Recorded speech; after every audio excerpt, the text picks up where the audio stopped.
ఓ పెద్దాయనా, ఓయ్ గంట ముందే కదయ్యా మొక్కలకు నీళ్లు పట్టింది. మళ్ళీ నువ్వెందుకయ్యా మేం చేసిన పనే నువ్వు చేస్తా ఉన్నావు? క్షమించండి బాబు, ఏదో తెలియక. పాపం ఆయనకి తెలియదులే బాబు.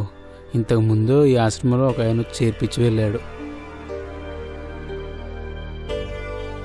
నీకు అసలు బుద్ధుందా? గంట క్రితమే కదా ఆ మొక్కలకి నీళ్లు పట్టింది. మీరు విశ్వనాథం గారు కదండి? అవును బాబు. మీరేమిటి ఆశ్రమంలో చేరటం ఏమిటి? అడుగుతున్నానని అనుకోకండి బాబు, మీకు భార్యా పిల్లలు లేరా?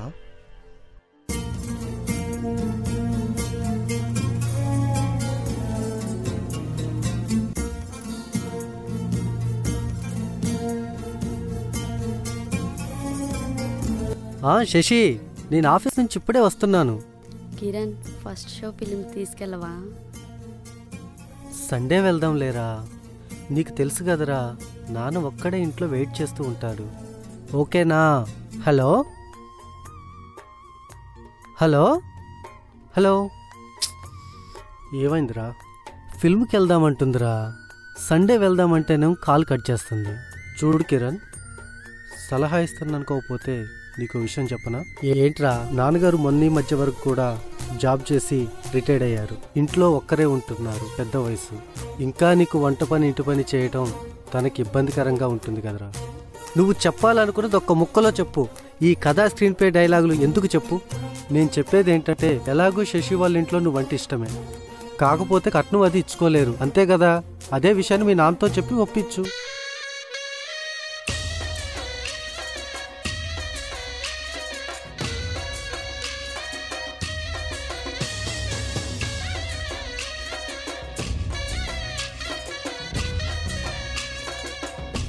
నాన్న, ఈ అమ్మాయి పేరు శశికళ. తనని మీకు పరిచయం చేద్దామని తీసుకొచ్చాను నాన్న. మీతో ఒక విషయం చెబుదామని తీసుకొచ్చాను. నమస్తే అంకుల్. కూర్చోమ్మా. నాన్న, తను నాకు 2 సంవత్సరాలుగా పరిచయం. పెళ్లి గురించి మీతో చర్చించి ఒక నిర్ణయం తీసుకుందామని తనని నేనే మన ఇంటికి తీసుకొచ్చాను. మంచి నిర్ణయం కదరా, నేనెందుకు వద్దంటాను? చూడమ్మా, నా భార్య చనిపోయిన దగ్గర నుండి ఈ ఇంటికి ఆడదిక్కు లేకపోయినా నేను వాడు ఇద్దరమే. అయినా ఇంతవరకు ఏ లోటు లేకుండా ఇప్పటి వరకు ఏదో ఇలా ఆ భగవంతుడి దయ వల్ల నడిపించుకుంటూ వస్తున్నానమ్మా. నాకా వయసు అయిపోతుంది. ఇప్పటికైనా నీ రూపంలో ఆ మా లక్ష్మి మా ఇంటికి వస్తుందంటే నేను కాదంటానా? త్వరలోనే మీ పెద్దవాళ్లతో మాట్లాడి ఒక మంచి ముహూర్తాన ఈ శుభకార్యాన్ని కానిద్దాం.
వెళ్ళి ఆ వాటర్ నుండి టాబ్లెట్లు ఇచ్చేసిరా.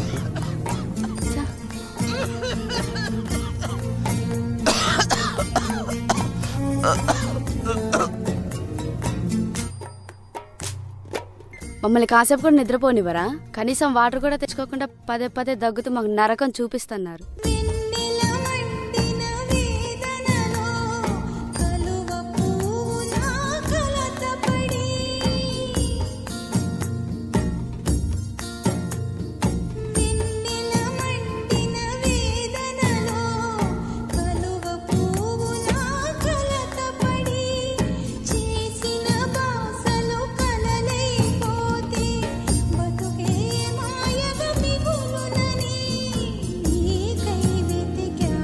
నీకు అసలు బుద్ధుందా? గంట క్రితమే కదా ఆ మొక్కలకి నీళ్లు పట్టింది.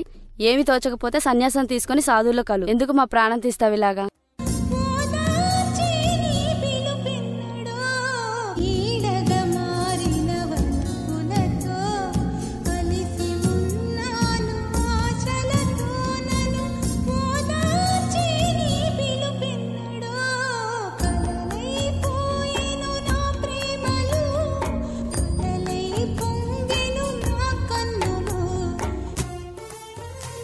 ఏంటి నాన్న, శశిని ఎందుకు పొద్దాక విసిగిస్తున్నావు? ఖాళీగా ఉంటున్నావు కదా, ఖాళీగానే ఉండు. తనకెందుకు డబల్ పనులు పెడుతున్నావు? తన పని తను చేసుకోనివ్వు.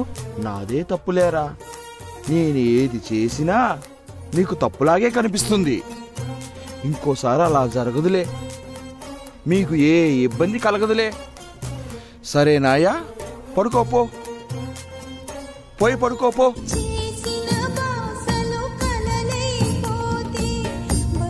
ఏంటి మళ్ళీ ఏమైంది ఇలా ఉన్నావు?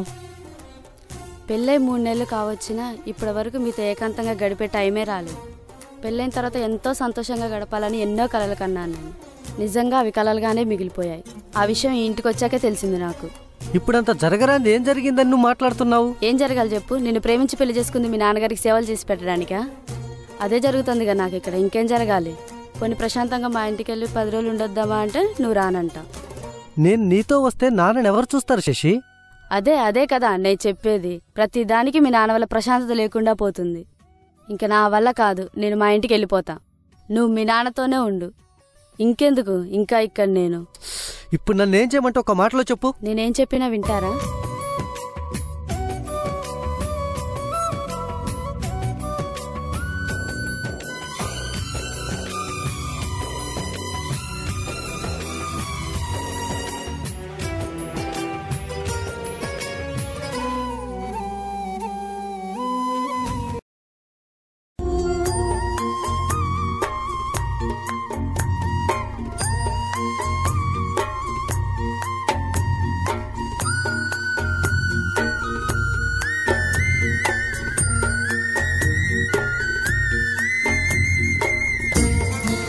చూడండి నాన్న, రోజు ఆఫీస్లో ఇంట్లో ఈ మెంటల్ టెన్షన్స్ నేను భరించలేను. మేం బాగా ఆలోచించి ఒక నిర్ణయానికి వచ్చాము. ఆ నిర్ణయం మీకు నచ్చినట్లయితే మీరు చేయండి, లేదా మేమన్నా అమలు చేసి చూపిస్తాం. ఏ నిర్ణయం తీసుకున్నావు? నేనేం చేయాలి? మిమ్మల్ని వృద్ధాశ్రమానికి పంపిద్దామని అనుకుంటున్నాం.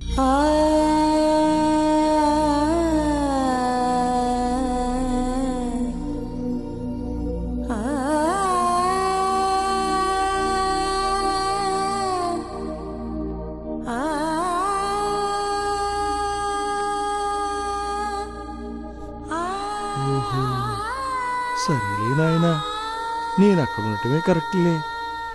నువ్వు నీ భార్య హాయిగా సుఖంగా ఆనందంగా ఉంటే నాకంతకంటే కావాల్సిందేముంది? సరే, నీ కొడుకు కోడల సంగతి వదిలేయవయ్యా. సరే గాని 20 ఏళ్ల క్రితం ఒక అబ్బాయిని ఇదే ఆశ్రమం నుండి దత్తత తీసుకెళ్ళావు కదా, మరి ఆ అబ్బాయి ఏమయ్యాడు? ఆ అబ్బాయేనయ్యా